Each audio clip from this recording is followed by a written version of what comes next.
Back to Power Lunch. Markets are still fractionally lower. We're off some of the sessions earlier this afternoon, though. I mean, the S&P is literally down 0.5 point right now. Maybe they feel better because yields are drifting lower. Rick Santelli is out in Chicago with more on that.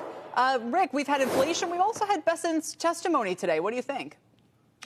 Yeah, well, listen, it's going to be interesting to see when all these picks get voted on and see who's in and who's out. But who really knows what's going to happen? You know, conditions of the market, conditions of the economy, domestically and globally, of course, may alter agendas that are far from set in stone. One thing I can tell you is despite the fact the inflation data really wasn't hugely cool in any way, the anticipation of it maybe being much warmer really has turned out to give us a big move in the marketplace. Now, granted, if you look at the data today, it wasn't bad. As a matter of fact, if you looked at core retail sales, that was up 0.7, up 0.7. That's really solid. That control number is the third consecutive increase in a row.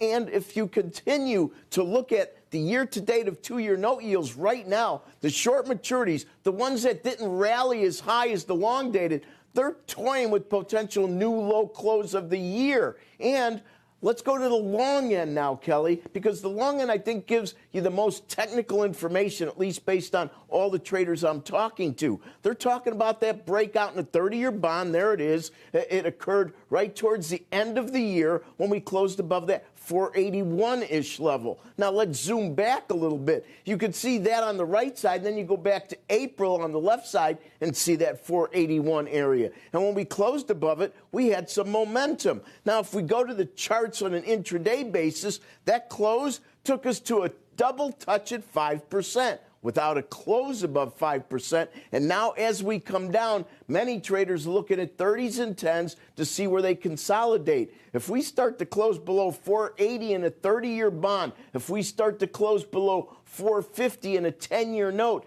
these are going to be very significant levels. So those are the areas you want to pay closest attention to, especially considering, let's not forget, the market's doing big things in front of a big day. The new administration takes over on Monday.